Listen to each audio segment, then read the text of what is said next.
The greatest revenge isn't destroying your enemies. It's showing them they never had the power to destroy you. They expected you to break. They wanted you to fight back. But nothing terrifies a betrayer more than your silence. Pull up a chair, sweetheart. We need to have one of those talks. You know the kind I mean, where I put down my knitting, you put away your phone, and we speak truth to each other like women do when the world gets quiet. Someone's hurt you real deep, haven't they? I can see it in how you carry yourself lately. That particular kind of tired that comes from being disappointed by someone you trusted.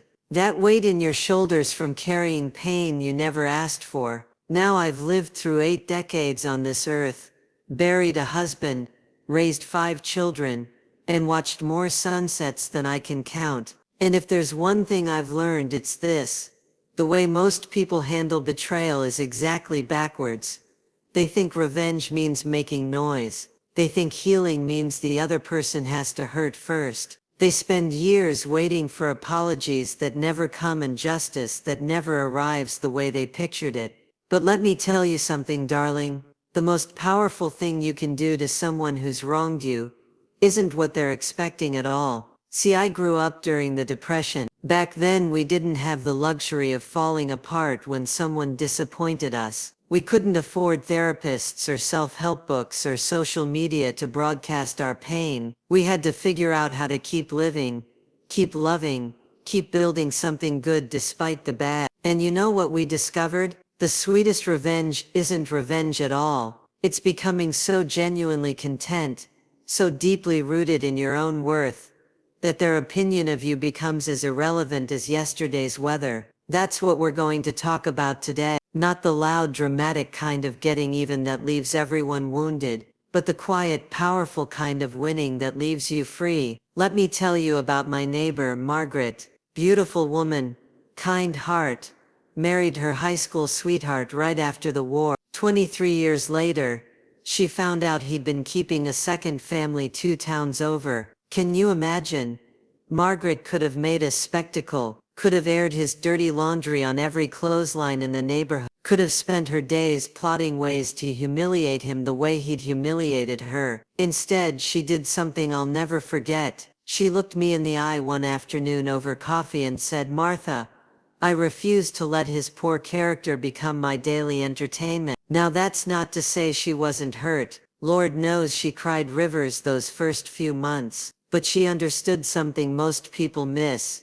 There's a difference between feeling your pain and feeding it. When someone betrays you, it's like they've given you a splint. You can either tend to it properly, acknowledge it hurts, carefully remove it, let it heal, or you can poke at it every day, keep it inflamed, make it the center of your attention until it poisons everything around it. Most people choose the poking. They replay the betrayal like a broken record. They dissect every conversation, looking for signs they missed. They imagine confrontations that will never satisfy them, and plot revenge that will never heal them. But here's what I've learned from watching people navigate heartbreak for 80 years. Every minute you spend trying to make them understand your pain is a minute you're not spending healing from it. Your betrayer isn't lying awake at night worried about your feelings. They're not carrying the weight of what they did to you. They've moved on with their lives, while you're still carrying their mistakes, like stones in your pockets. The cruel truth is this: they've already taken enough from you. Don't hand them your future too. After my Henry passed, people kept telling me I had every right to be angry at God. 42 years of marriage, they'd say, and he takes him just when you're supposed to enjoy your golden years together. They were waiting for me to rage against the unfairness of it all. And believe me, there were moments, usually at 3 a.m. when the house felt too quiet, when I wanted to shake my fist at the heavens and demand explanation. But somewhere in those dark nights I realized something. I could spend whatever years I had left being angry about the years I'd lost, or I could spend them being grateful for the years I'd had. Same situation, completely different story. This is what philosophers call the space between stimulus and response. Something happens to you, that's the stimulus. How you react That's the response. And in that tiny space between what happens and how you respond lives your entire future. Most people collapse that space. Someone hurts them, they hurt back automatically. Someone breaks their trust, they immediately close their heart. Someone disappoints them, they instantly write off love entirely. But wise people, and honey, wisdom has nothing to do with age and everything to do with choice. Wise people pause in that space. They ask themselves, how do I want this experience to shape me? What kind of person do I want to become because of this? You can't control that your husband cheated. You can't control that your best friend betrayed your confidence. You can't control that your child chose drugs over family. But you can control the story you tell yourself about what it means and who you become because of it. Now, this isn't about pretending it doesn't hurt. This isn't about being a doormat or making excuses for poor behavior. This is about recognizing where your real power lies. When you spend all your energy trying to change someone else's actions or attitude, you're essentially saying their opinion matters more than your peace. But when you focus that same energy on choosing your response, you're saying something entirely different. My character is more important than your behavior, and that, sweetheart, changes everything. My grandmother always said life is like tending a garden. You only have so much time, so much energy, so much attention to give. You can spend it pulling weeds or planting flowers, but you can't do both at the same time. Every morning, you wake up with what I call your caring budget for the day. It's finite, precious, and completely yours to allocate. You can spend it worrying about people who've already shown you they don't deserve it, or you can invest it in relationships and dreams that actually bloom. I learned this the hard way when my youngest daughter Sarah went through her rebellious phase. For 2 years I spent every waking moment worrying about her choices, trying to control her behavior, losing sleep over her poor decision. One day my eldest daughter Carol sat me down and said something I'll never forget. Mom, you're so busy trying to save Sarah from herself that you're missing out on the rest of us who actually want your attention. It hit me like a physical blow. While I was pouring all my emotional energy into the child who was rejecting me, I was neglecting the ones who were right there, wanting to share their lives with me. That's when I learned about emotional triage. In hospitals, they don't spend the most time on the patients who are dying. They focus on the ones they can actually save. Your heart works the same way. When someone betrays you, they're essentially asking you to keep investing your emotional energy in them, through anger, through hurt, through the constant mental rehearsal of what they did wrong. They want to keep mattering in your life, even if it's as the victim. But here's what I want you to understand. Every thought you give them is a thought you're not giving to someone who deserves it. Every conversation you have about their poor character is a conversation you're not having about your own dream. Every minute you spend checking their social media is a minute you're not spending building something beautiful. I started treating my attention like the precious resource it is. I asked myself, is this person in this situation worthy of my mental energy today? And if the answer was no, I redirected it to something that would actually grow my life instead of diminishing it. The most radical thing you can do to someone who's hurt you is to stop making them the center of your story. Stop giving them starring roles in your mental conversation. Stop letting them consume resources they didn't earn and don't deserve. Your peace isn't selfish, it's necessary, and protecting it isn't cold, it's wise. When I was raising my children, there was this one neighbor, Patterson, who seemed to take pleasure in criticizing everything I did. My kids were too loud. My garden wasn't neat enough. My husband worked too much. She had opinions about everything, and shared them freely with anyone who'd listen. The other mothers in the neighborhood would come to me, all fired up about her latest comments, expecting me to defend myself or fight back. But you know what I did instead? Nothing. Not because I was weak, not because I agreed with her, but because I realized something. Her opinion of me said everything about her and nothing about me. Every time she criticized my parenting, I'd simply smile and say thank you for your concern, and then go right back to loving my children the way I thought best. Every time she commented on my housekeeping, I'd nod politely and continue creating the kind of home I wanted my family to remember. You know what happened? After about 6 months, she stopped. Not because she suddenly liked me, but because I'd refused to give her the reaction she was looking for. Drama needs two participants. When you refuse to play, the game ends. This is what I call quiet dignity, and it's one of the most powerful forces in human relationships. It's not about being passive or letting people walk all over you. It's about being so secure in your own worth that other people's poor behavior doesn't shake your foundation. When someone betrays you, they're expecting a reaction. They're prepared for anger,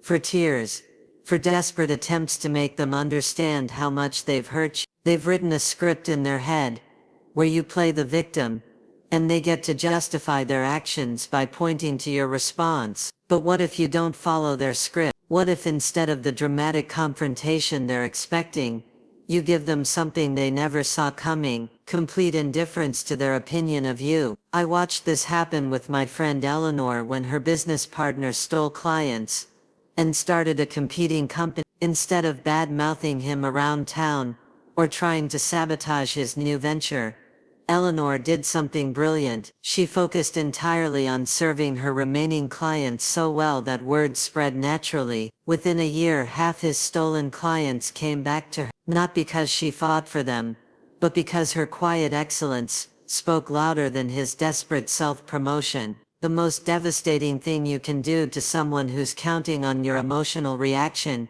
is to not have one. Not because you're numb or in denial, but because you've moved so far beyond their reach that their behavior simply doesn't register as important anymore. This isn't about being cold or heartless. Your heart is fine.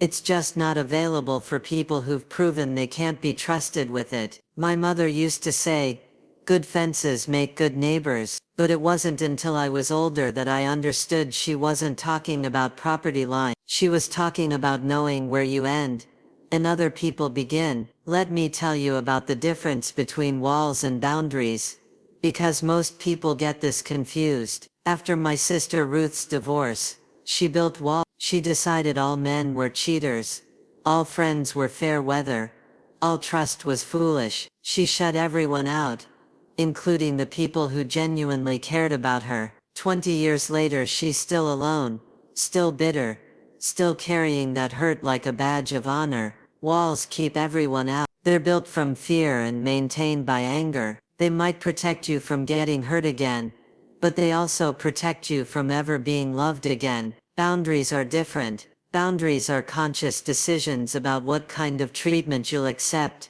and what kind you won't. They're not about controlling other people. You can't do that anyway. They're about controlling your own participation in relationships that don't serve you. When my daughter-in-law started making passive-aggressive comments about my cooking every time she came to dinner, I had a choice. I could build a wall, stop inviting her over, create distance, let resentment grow, or I could set a boundary. I chose the boundary. The next time she made one of her little digs, I looked her straight in the eye and said, "Sarah, I put love into every meal I make. If my cooking doesn't suit your taste, you're welcome to bring your own dish or we can meet at a restaurant instead." Was she offended? Probably. Did she test the boundary a few more times? Absolutely. But eventually she got the message. Disrespect wasn't welcome at my table, but she was still welcome if she chose to behave differently. Here's what I learned. Boundaries reveal character. When you set a limit with someone, their response tells you everything you need to know about their heart. Good people might not like your boundaries, but they respect them. They understand that you're not trying to control them.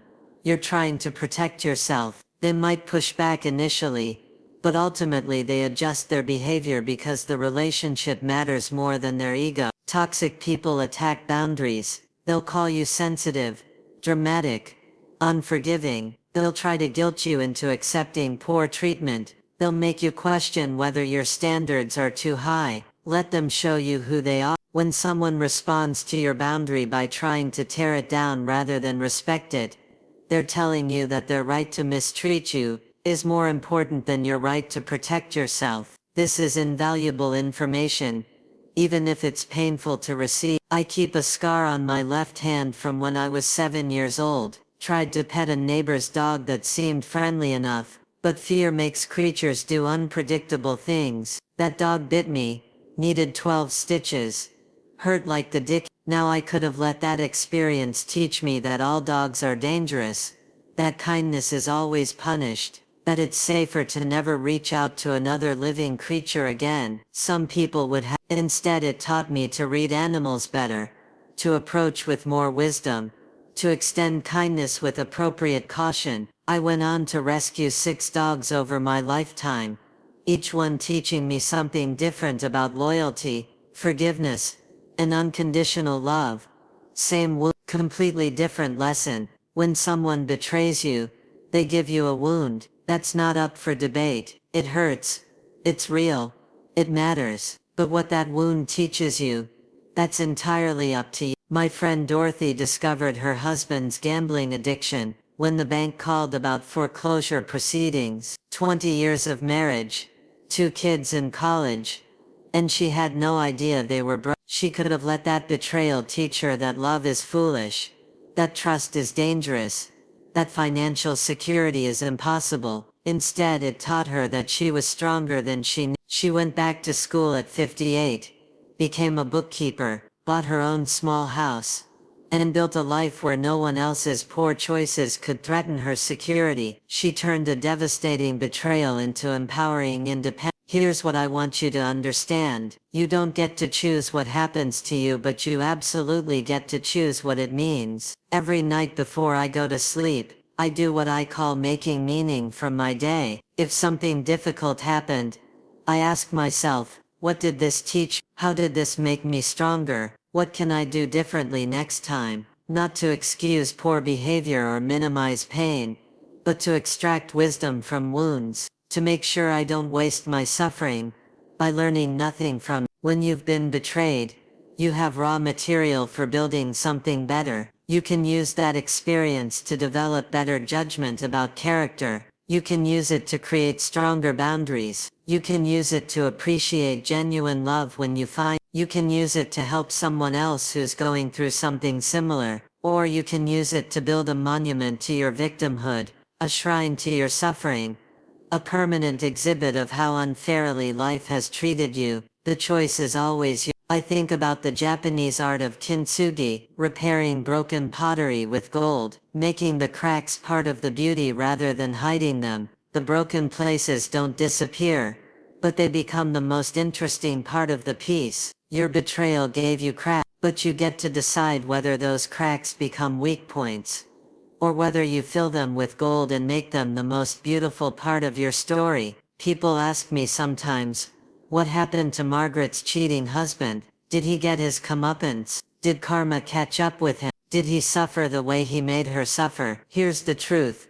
I have no idea, and neither does Margaret, because you know what she did after she divorced him. She stopped keeping track. She didn't spend her days hoping for his downfall or checking up on his new life. She was too busy building her own. She went back to school, became a master gardener, traveled to places she'd always wanted to see. Last I heard, she was volunteering at the children's hospital, and dating a kind man who brings her flowers every Tuesday. That's what real winning looks like. Not the dramatic, movie-style revenge, where the bad guy gets publicly humiliated and learns his lesson. Real winning is becoming so genuinely content with your own life, that you forget to check whether your betrayer got what they deserve. The most devastating thing you can do to someone who hurt you, is to become authentically happy without them in your life. Not fake happy for social media, not bitter happiness that's really disguised anger,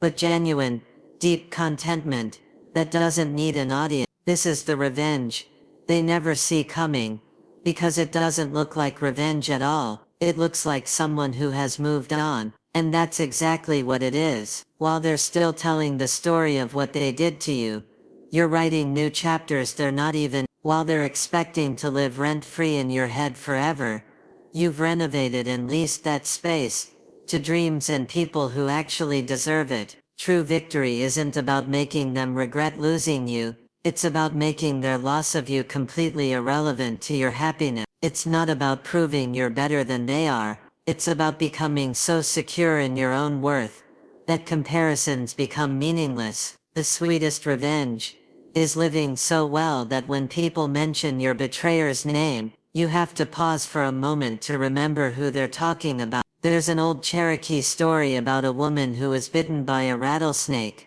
while walking through the desert. The bite was painful, the venom was spreading, but instead of seeking help, she picked up the snake and continued to carry it with her. When people asked her why she didn't drop the snake and tend to her wound, she said, "This snake hurt me, I can't let it go until it apologizes and promises never to bite anyone again." The woman died in that desert, not from the original bite, but from continuing to carry the very thing that was poisoning her. Most people carry their betrayers like that woman carried her snake. They hold on to the hurt, nurture the anger, feed the resentment, all while wondering why they can't heal from wounds that happened years ago. Forgiveness isn't about the other person deserving it, it's about you deserving peace. Now let me be clear about what forgiveness is, and isn't, because this gets confused. Forgiveness doesn't mean pretending it didn't happen, it doesn't mean welcoming them back into your life, it doesn't mean excusing their behavior,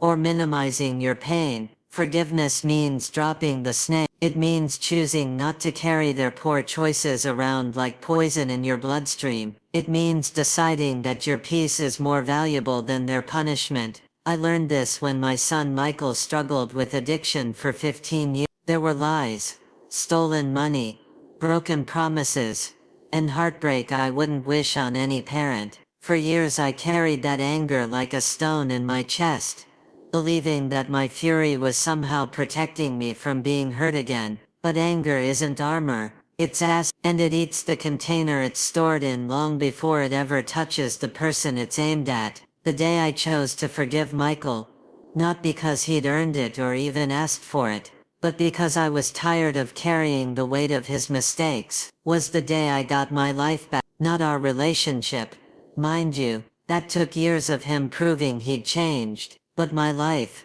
my peace, my ability to sleep through the night again. Forgiveness isn't a feeling you wait to have, it's a decision you make. You wake up one morning and decide, I'm not carrying this anymore. And then you practice that decision, every day, until it becomes true. Some days you'll have to forgive them again. Some days the anger will try to move back in, like a familiar toxic friend. But each time you choose peace over poison, you get strong. Each time you drop the snake, you get healthier. You don't forgive because they deserve it. You forgive because you deserve to be free. Come here, sweetheart. Let me tell you one last thing before you go. I know this isn't the advice you want. You probably came here hoping I'd give you permission to rage, to plot to make them pay for what they did. And I understand that, when someone hurts you, every fiber of your being wants them to hurt back. But I've lived long enough to see how that story ends.